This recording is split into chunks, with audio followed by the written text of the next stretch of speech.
Olá pessoal, aqui é o professor Paulo Leandro, sou professor de História e Filosofia e neste momento vamos dar início aos nossos assuntos referentes à família real no Brasil e à independência.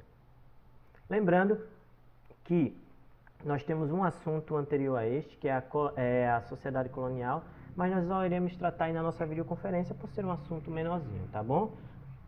Lembrando que esses assuntos fazem referência à segunda etapa, né, ao nosso livro 2 da segunda etapa do segundo bimestre. Bom, vamos lá. Bom, por que a família real portuguesa veio para o Brasil? Vamos lembrar um pouco aqui do contexto histórico. Napoleão Bonaparte está conseguindo aí ampliar os seus territórios, o território francês.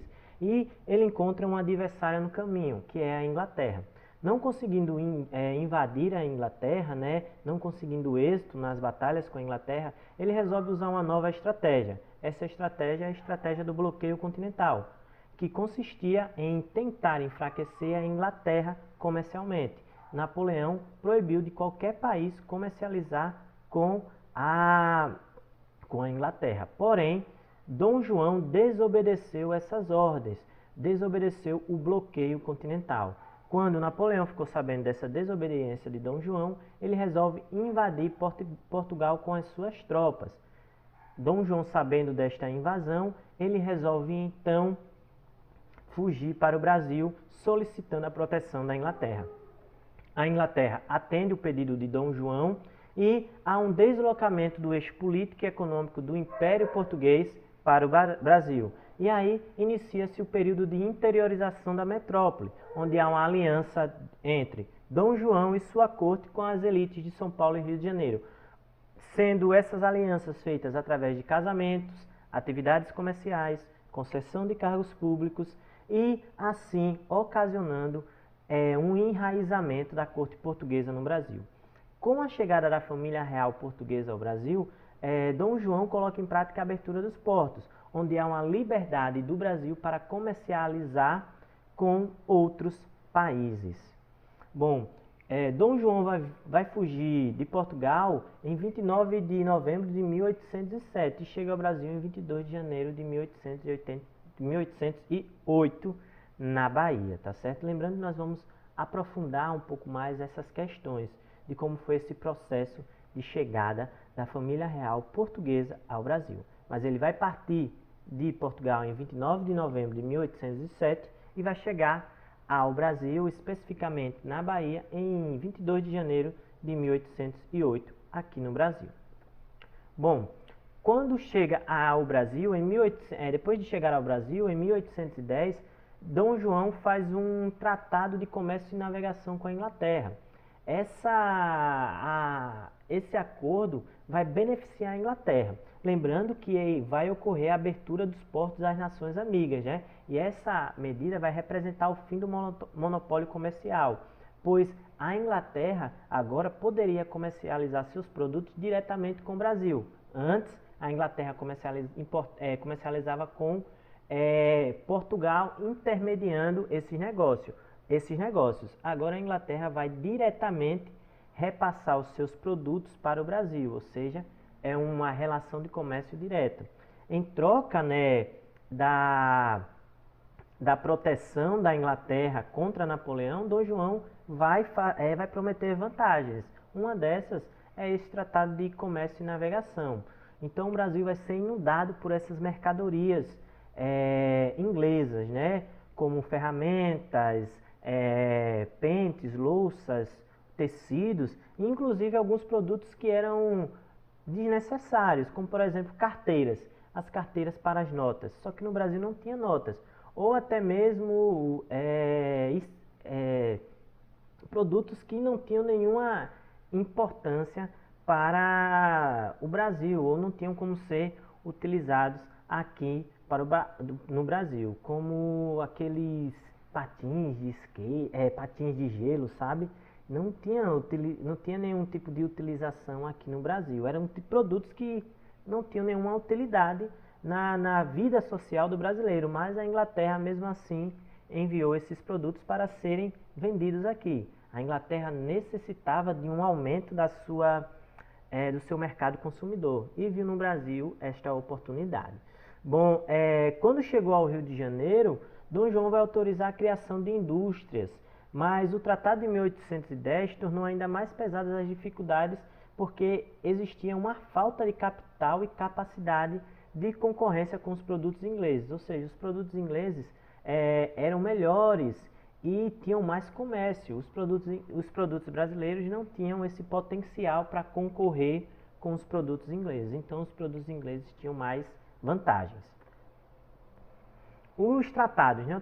Os tratados de comércio, o Tratado de Comércio e de Navegação em 1810, que vai esse Tratado de Comércio e Navegação vai colocar que a Inglaterra vai pagar um imposto de 15% para as mercadorias inglesas, ou seja, os produtos ingleses vão pagar uma taxa de 15%, os produtos portugueses 16% e de outras nações 24%.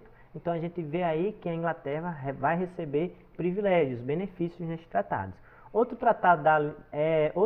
tratado que vai ocorrer é o Tratado de Aliança e Amizade, de 1810 também, que vai destacar a questão da extração de madeira para que os ingleses pudessem construir barcos e navios de guerra, e também a Inglaterra vai pressionar o Brasil para que houvesse a abolição do comércio de pessoas escravizadas, ou fim do tráfico de pessoas. Os ingleses queriam a libertação dos escravos para que pudesse aumentar ainda mais o seu mercado consumidor.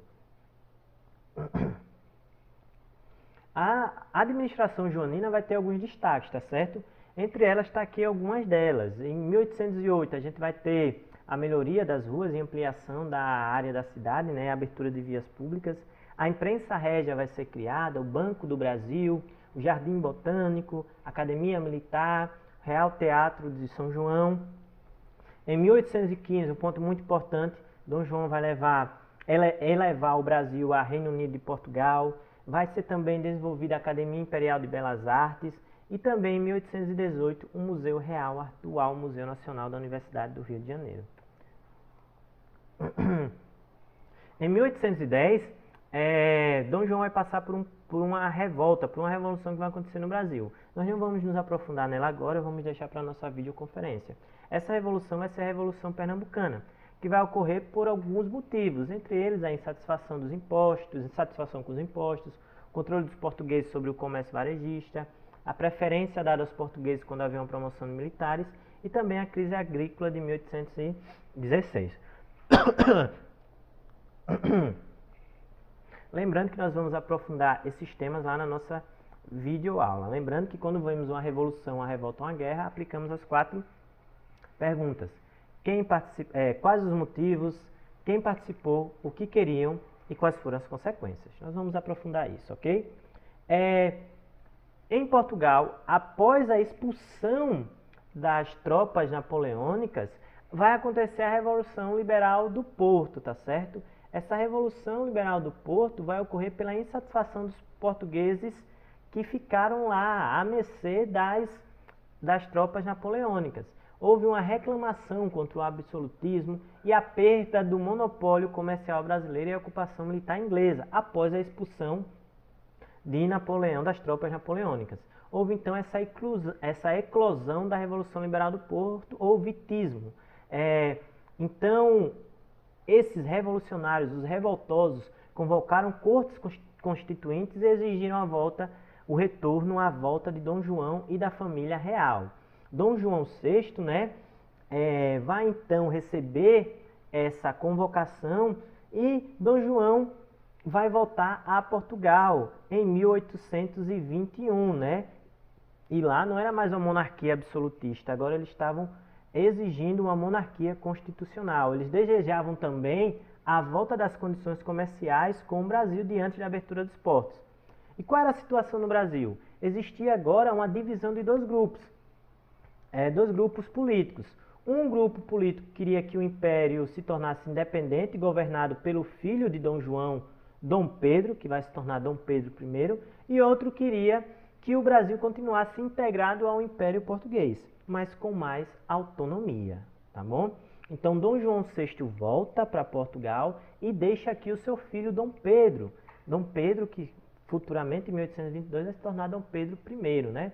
Dom João volta para Portugal, mas deixa seu filho Dom Pedro aqui como príncipe regente do Brasil. Existe uma frase, né, que dizem que Dom João falou, que fala o seguinte: Pedro, é melhor eu perder o trono, é melhor que eu deixe você aqui no trono, que é meu filho e há de me respeitar, do que que eu perca o meu trono para algum aventureiro. Ele disse isso. Ele disse isso. É melhor deixar você aqui, Pedro, meu filho, que irá me respeitar, do que eu perder o trono para algum aventureiro. Depois disso, há uma pressão dos portugueses para o retorno também de Dom Pedro. Então vai ocorrer no Brasil um movimento para convencer Dom Pedro a ficar, em 9 de janeiro. Esse movimento acontece e esse dia fica conhecido como Dia do Fico. Sabendo disso, ele resolve ficar, ficar no Brasil e coloca em prática uma ordem, a ordem do cumpra-se, um decreto do cumpra-se. Ele decreta que qualquer ordem, Dom Pedro decreta que qualquer ordem que vier de Portugal antes deve passar pela sua autorização. Qualquer ordem, qualquer decreto, qualquer coisa que venha mandada de Portugal, seja uma ordem, uma resolução, qualquer coisa, qualquer decreto, qualquer ordem, deve antes passar por Dom Pedro. Se Dom Pedro permitir, ela será colocada em prática. Se não, ele não vai obedecer, não vai colocar em prática. Então, cumpra-se foi isso. Foi Dom Pedro tomando as rédeas das decisões e só permitindo ser colocado em prática aquilo que ele quisesse, aquilo que ele permitisse. Depois de várias pressões, Dom Pedro então se une ao grupo que vai colocar em prática a independência do Brasil. E em 7 de setembro de 1822 acontece o Grito do Ipiranga, Bom, a emancipação política do Brasil vai ser liderada e influenciada principalmente pela elite do Centro-Sul, São Paulo, Rio de Janeiro e Minas Gerais. Essas elites estavam interessadas principalmente em manter a liberdade de comércio e ampliar a autonomia administrativa, porém conservar os seus privilégios. Eles queriam mudanças no comércio, mais liberdade política e econômica, mas eles queriam também queriam manter os seus privilégios, ou seja, eles queriam mudanças na economia, na política, mas queriam manter os seus privilégios. Então, nós podemos aí entender porque o projeto de independência vitorioso manteve a monarquia, a escravidão e as restrições ao exercício da cidadania. Porque eles não queriam grandes mudanças sociais, eles queriam mudanças que beneficiassem apenas aquele grupo da elite, aquele grupo específico, ok? Então é isso, pessoal. Qualquer dúvida que vocês tiverem, anote para que nós possamos tirar elas lá na nossa videoconferência. É isso aí e até mais. Um forte abraço para vocês.